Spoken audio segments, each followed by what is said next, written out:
All right, y'all, welcome to another edition of the Joy Starters podcast. And listen, this is 10 years this year of I'm Changing the Narrative. We are celebrating 10 stinking years. And if you are a fan of the King's community and Harvey, and you don't know me, I'll explain what that is later. But one of the things that I teach is being audacious. And I actually call it the audacious hour. And I say, take 1 hour per week and you can break it up into 15-minute segments. But however you do it, just be audacious. And in my audacious hour a few months ago, a month or so ago, I reached out to Harvey and said, would you be on my podcast? And he said, yes. And so I just want to start by saying that, Harvey, the fact that what you teach and what happened in your life was the very same thing that played out to make this podcast possible. And that's just simply being audacious. Yeah, that's awesome. It's funny. A lot of people don't reach out to me for things like this. Yeah. I think because they're afraid, they're for whatever reason, Yeah. right? And I almost always happily say yes. Yeah. Yeah. And you know what I teach people? I had to have a lot of courage, like ridiculous short burst of courage as a sportscaster, as a female, sportscaster in a man's world. And so I always teach people, what's the worst that could happen? Like the worst that could happen is you say no or you just don't answer. And as a matter of fact, I need to introduce you to these people, but I'm speaking at a conference and they've now become family. There's a gentleman named Jeremy Anderson, Inky Johnson, Dr. Eric Thomas, and a couple of years ago, I reached out to him. I did the same thing. And I said, look, I said, hey, you may not know it by my last name, but I'm Latina. So if you ever need a woman of color, one of your events, here's my, what I've done. Here's my credentials, so to speak. And Harvey, he didn't follow me, and that's fine. And so I never thought, I just didn't think maybe he'd ever read the message. Well, 6 months go by and I forget the message, and we develop, and here's the key, and I want everybody to hear this, a real, genuine relationship, not transactional, right? And I ended up speaking at his conference, and now I'm speaking for the third time at his conference. And so it's just another, I want people, it's another example. I want people who hear this early in 2026 to be audacious like you, like myself, to go for it. Because what is the worst that could happen, right? It's a good question to ask. And not just to ask it, but to we talk a lot about journaling in my community. It's a really powerful tool. It's like actually answer that. Hmm. What is there? Like what is the worst that can happen? Because for most of you, it's not even close to what you're thinking. Hmm. And actually taking the time to think about that and see. And then for us, we talk a lot about dealing with, we call them the enemies of, doubt, deceit, distraction, fear. And for being audacious, I think the biggest enemy that you're going to find is doubt. Mm.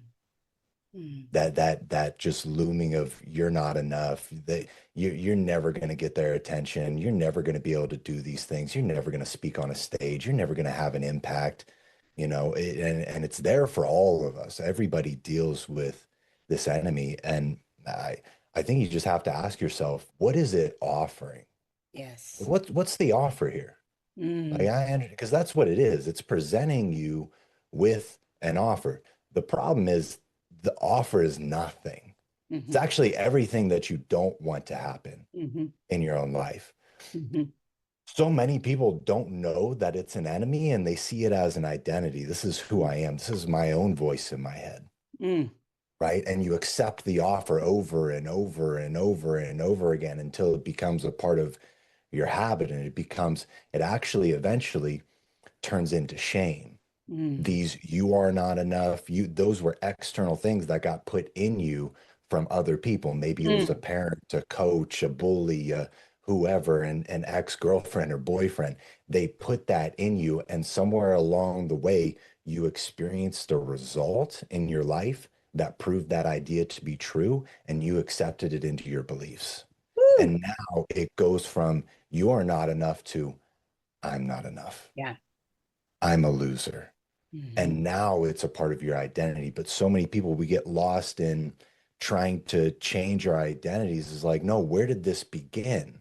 Mm, Where did this begin? Those are the branches of the tree. We need to get into the roots. The roots are your beliefs, and the roots where it started, where this shame started, it was doubt. yes. How do we defeat doubt? Well, you just have to realize that what it's offering, and then you have to look at the other side of the table. What's the other offer I could choose? To believe in myself? Yes. What would happen if you actually believed in yourself? What could Mhm. you achieve? What's that offer look like? Yeah. All right, y'all. Do you see why I reached out to him? Okay. So you have, I don't know how many strong it is now. A little while back, it was 20,000. It's probably more now, but you have a free community for Mhm. men. I came across his account. And again, I think God can use anything. I think he can use social media, music, people, nature, all of that. And I don't think this connection was anything other than divine, but I came across his content, and I think the algorithm and also God served it up to me and served you up to me because of one, the kings, and two, what you are teaching men. And I heard you say on another podcast, and I love this. You said there's it's something effective. You don't really see other people as competition, because if we were all trying to teach men, there's an endless amount of men that need guidance, need to be taught, need to be led better. And I just think it's such beautiful work that you're doing. And it resonates deeply with me because I'm gonna try not to cry, but there are a lot of people, not a lot, but there are some people that think I'm insane. I walked away from sportscasting, Harvey, in 2019 while employed by SiriusXM and the first female host on SiriusXM on their collegiate channels to do what I do now. And I travel the country and I talk to other groups, but largely it started as speaking to male athletes about self-love, about finding what sets your soul on fire, about interpersonal relationships, about mental health, about soul care. And so when I came across your account and started watching what you are doing for men, and not only men, can I make another point? You, for women, you're teaching women how to be better. And I think it's fantastic. What was the genesis for the viewers that don't know you and are getting to know you and listeners? What was the genesis of this? Yeah, I mean, I think for anybody that's trying to find a lot of guys, the big struggle for them is trying to find purpose. Mm. Men really need to feel like they're useful in Yes. some type of way. Even if it's not this divine, huge thing, they need to Yep. feel useful. They need to find some type of purpose. And I love, it's really important what you're talking about, going to speak to a lot of these young men who are collegiate athletes. Yeah. They're on the verge of losing their purpose. Hmm. A majority of them, 99% of them, are no longer going to have that sport in their life. And you see so many of them, whether it's athletes or people changing careers or losing Yep. their careers, losing their relationships, when we put our identity into that thing, Hmm. very dangerous if we lose that thing. Hmm. Really bad idea altogether. But the genesis of how all of this came to be was really, when we talk about purpose, I think your purpose is rooted in your pain. I say the same thing. Just keep Yeah. preaching, keep speaking, because just yeah, it's amazing here. I I think that's where it's found, because where your pain is, it's the thing that you are uniquely prepared to help other people overcome if you overcame it yourself. Amen. So for me, I didn't grow up, I wasn't confident, I wasn't special, I wasn't uniquely smart or gifted or athletic. It was quite the opposite. I was a bit of an outcast. I was overweight. I was socially awkward. I spent a majority of my days locked up in my room playing video games and eating pudding and cookies. Like that was my life. And then as I kind of ventured out onto my own and went into college, I kind of morphed into whatever I could be or whoever I could be to get acceptance, Mm. right? As a lot of young people do. Yep. And for me, that looked like, okay, I'm going to become a drug dealer. I'm going to party. I'm going to womanize. I'm going to be this guy now Mhm. because this is someone that I can be that everyone apparently gives me attention. Yeah. And I've never had that before. Mm. And it feels good. And I don't want to lose that. You're just kind of a lost soul trying to do and be whatever I could to find love and acceptance from Mhm. others. Mhm. Um, and going through that process and then, meeting my wife in college and us eventually getting married, around 24, 25 years old and going down that route and starting our first business together. We just got to a point where we had our first child, we had our second child on the way. We were on the brink of divorce, on the brink of bankruptcy, and we just had this kind of come to Jesus moment together where it was like I had to radically change everything that I was doing and who I was as a man and my role in our marriage and her role in our marriage so that we could finally figure out how to make this thing work. Mm. And it really took us finding people who had what we wanted as far as what a healthy relationship looked like Mhm. and pursuing them and finding mentorship. Because the problem with most of us, how can any of us be expected to do something that we were never taught how to do? Amen. Can I say this really quickly to add what you're saying? Yeah. When I'm teaching, and a lot of times, for example, I'll go in over and over and over again to the same school so we can build.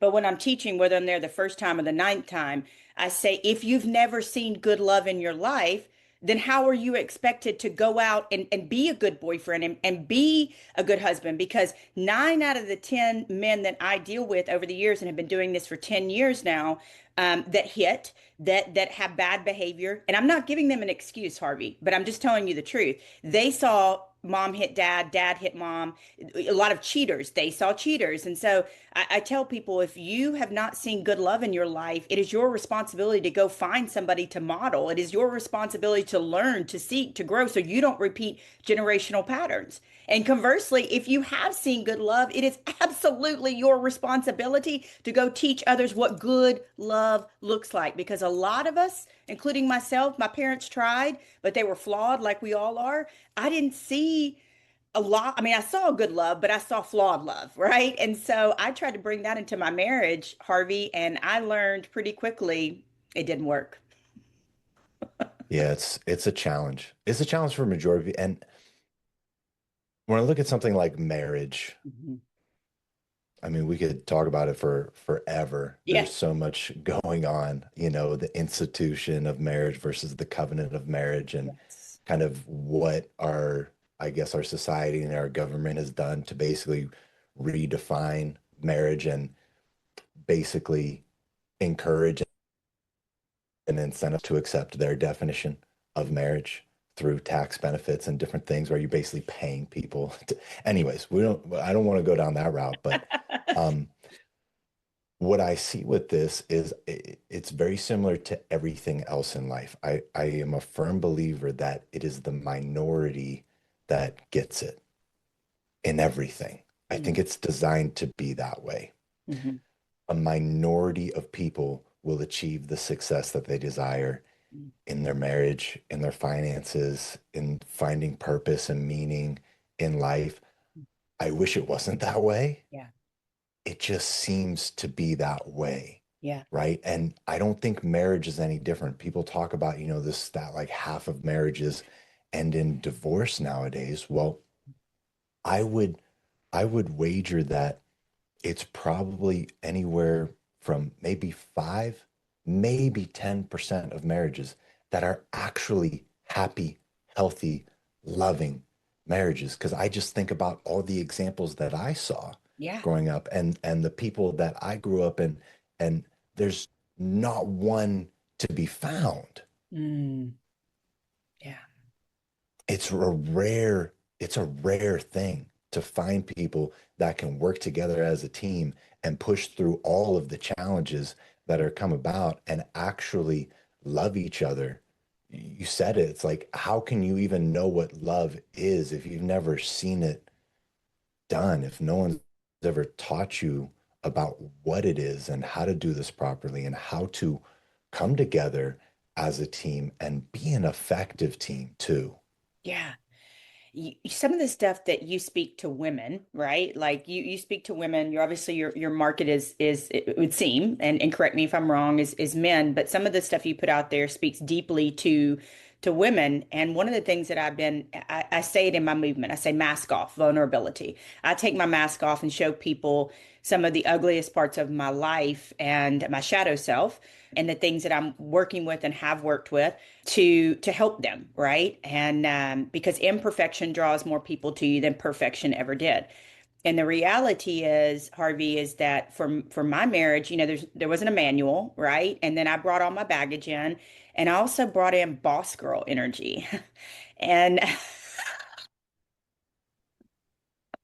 Well, there's nothing wrong with a woman that works hard. yeah, Like I think that people get this they get confused with this where it's yeah, like that boss girl energy. There is a vibe to that, right? And there's things that we probably need to be checked in different ways. But it's not that women can't work and yeah, earn yeah, and pursue their purpose. And that, yeah, like my wife is has her own business as yeah, well. And she is the hardest working person you will ever meet in your life. It's not a yeah. hard work is not a masculine or a No, feminine quality, nope, right? nope. To be a good woman, you don't have to be a stay-at-home mom and just spend your life. That can be a version of it too. Yep. Yep. No, you're right. And what happened for me was I had been single for so long and a national sportscaster and done all these great things. And I had a dog and I met this man with four children.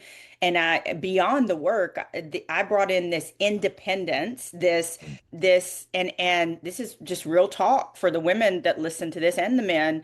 But this idea that sometimes my husband would say to me early on, he said, you don't realize that you're coming off as selfish, but when you go to the store and only buy for you, or you make these decisions for you. And I'm like, oh gosh, that was me previous to being married. And yeah, there was a lot of deep stuff with that of undoing and learning. And you said it earlier, learning to be covenantly married, not legally married, covenantly married. And that my soul, Harvey, is attached to his. And so when he is unwell, I am unwell.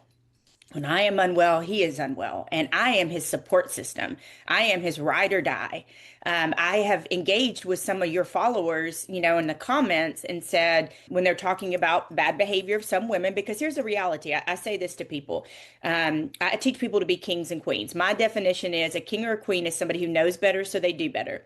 They lead, they serve, they give. They say when they're wrong, they admit it, they live life to the fullest, okay? And no one's perfect. No king or queen is perfect because we're just imperfect human beings. But that's what we are. And it's interesting to me to be able to have been engaged, I should say, with some of the people commenting and saying, no, I'm a woman who held my man down, supported him because he supported, and they're like, whoa, there's not many like you. I'm like, no, there are good women out there. But like you said, I just love what you're doing to not only help men lift them up, but in the process, you are lifting women up too, brother. Well, we need each other. There's this huge gender war going on right now, and it's sad because like you'll see, I don't engage with any of the men in my comments, so you're very courageous to do so. First off, the ladies don't get treated well in there, unfortunately, and part of why that is really the whole purpose of the style of content that I create. Okay. It's not so much just to get views, but it's to find the guys that are trapped in a lot of the extreme ends of the pool, like the deep end of the pool. So Okay. the guys that are in the deep end of depression and self-loathing and apathy, the guys that are in the deep end of all women are bad, Yes. right? This whole like extreme kind of red pill type of ideology that's no different than the extreme feminist, Yes. Yes. man-hating type of Yeah. ideology. Like I go into, I don't do this anymore, but I spent a lot of time studying like both sides of the extreme. And I had different social media accounts where the algorithms, I trained the algorithms like, show me all of this. Show me all the content about hating women and how women are the problem and how women are bad. And you go in there, and what you find in the comments is this sea of thousands of men that are all like encouraging each other to think this way, and they're aligned on this. And it's the same thing on the other side. Hmm. All of these women that are encouraging each other and validating these belief systems. And it's the way that the social media algorithms work. Once they know what gets your attention and what you'll comment on and what you'll view and stay Yep. locked in on, it just feeds you more of that because that's all they care about. What do you watch and how can we increase your screen time on our app? And you create these echo chambers of belief systems in these pockets of the internet. And I just happened to stumble upon the one of guys who were in extreme depression when I found myself in that state. Mm-hmm. All of a sudden, I like these videos were coming to me when I was in this low point in my life as I was beginning to start creating content.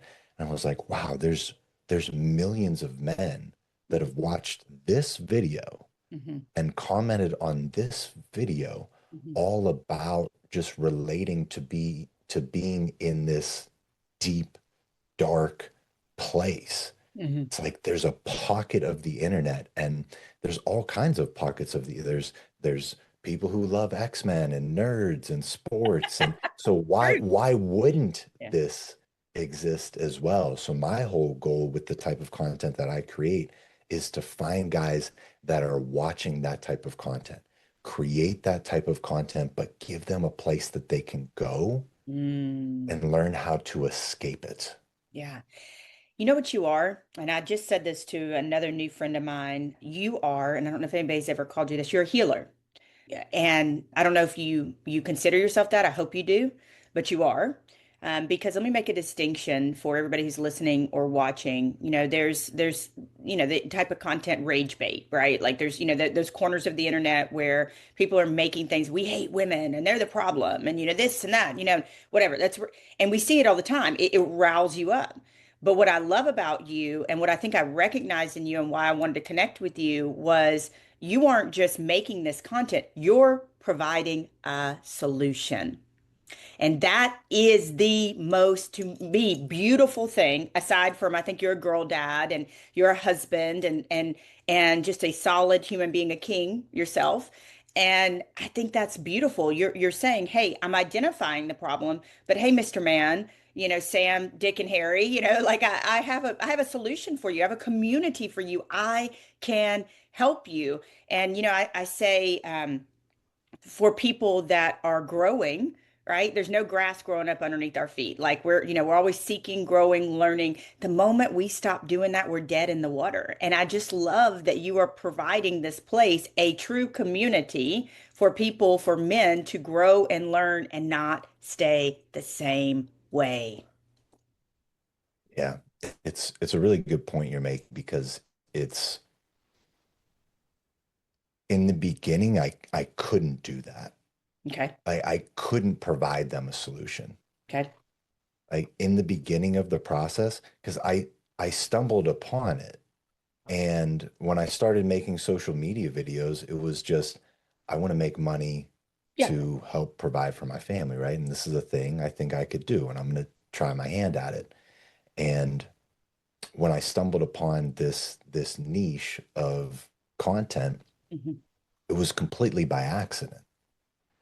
But what I learned from the courses that I took about making social media content was when something goes viral, when you get something that gets, like the first video I created of this type that gets 8 million views. Mhm. It's Mhm. like make that type of video over and over and over Yeah. again because the system, the algorithm has just identified your audience for you. Yeah. That's And Listen to yeah, that. Bookmark that. If you make content, bookmark that. But keep going. But yes, absolutely. Um, but at the time, I was very much in the mode of I want to create content for entrepreneurs, for to teach people about sales and marketing and leadership. That's what I was into. That's what my whole life had been up into that point, doing outside sales and business development and managing sales teams and growing organizations. Like that's what I knew how to do. That's what I had experience in, and that's what I wanted to teach people. But then this video happens, Yeah. and it's like now I have thousands of men commenting on these videos, messaging me, Mm-hmm. asking me for help. Mm-hmm. And I'm like, I Mm-hmm. don't have a product for this. Yeah. I don't have a solution for you guys. Yeah. So that's when the free community began. It was like, let's just bring them together. Yeah. And it started with, I'm just going to host these calls. You guys come on, just talk, just Mm-hmm. vent. I don't have any solutions for any of you. Just just come and be heard, be seen, maybe for the Mm-hmm. first time, the only place in your life, and know that you're not alone. And I think that was really powerful by itself.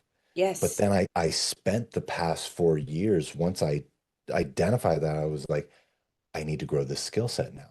How Yes. do I help these men? Yes. Where do I go? And I invest all of this time and money into finding the people that do this type of work Mhm. and gaining the skill set. And now, after the 4 or 5 years of building this up, now I'm finally competent. Yeah. Yeah. Yeah. But it wasn't that way. Yeah. I had a million followers Yeah. before I had any idea what to do with them, Yeah. which is a problem in itself. Yeah. But it also speaks to who you are, because there are many people out there that would take those million followers and would have taken them down a whole different path.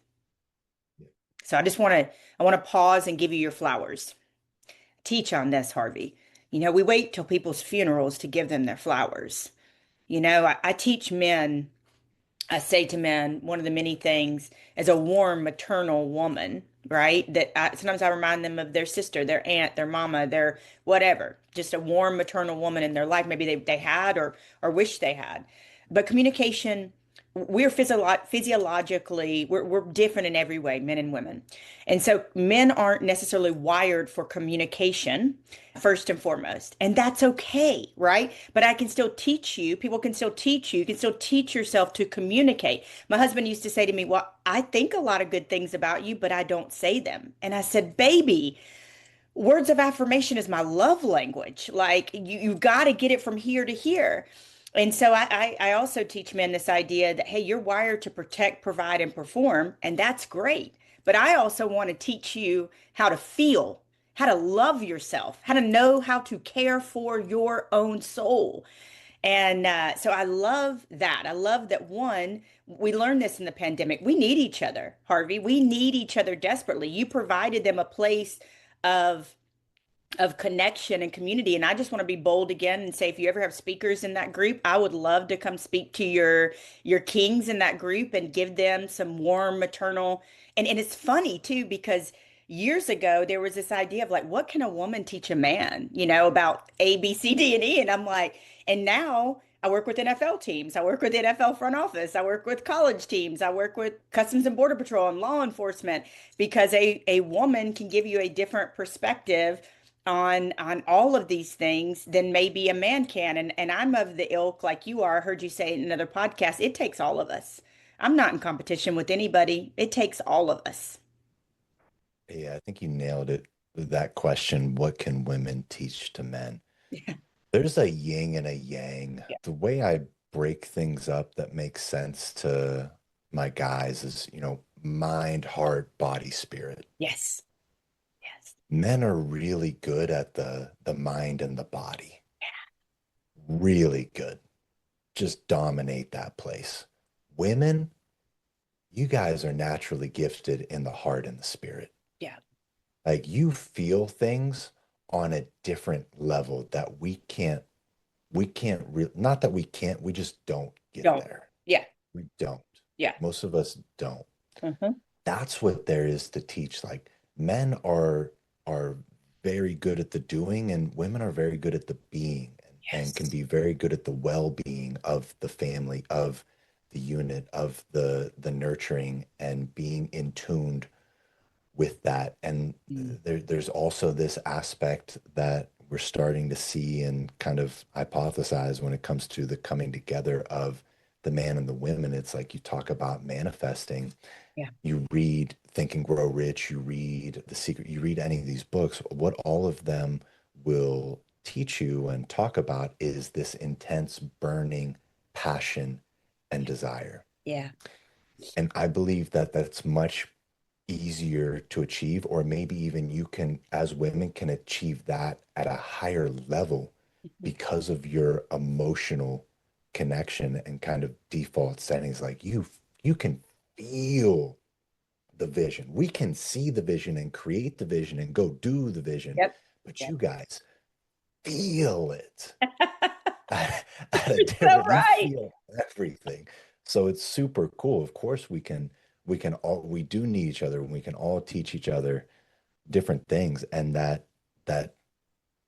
thing you mentioned about your husband, where it's like, I think good things about you all the time. I just don't say them. Wow.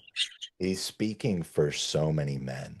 And my recommendation for any of the guys that find themselves in that spot, Yeah. because it can be very hard to just say things. Yeah. Yeah. Why is it hard for men to speak and communicate? Mm. Oftentimes, unfortunately, what they found is when they do it, they get punished. We are going to take a quick break right here. This is Kim, Rachel's podcast producer, and there is so much goodness in this episode. We want to make sure you savor it. So check back next Sunday for the remainder of this interview. Have a great week, Joy Starters.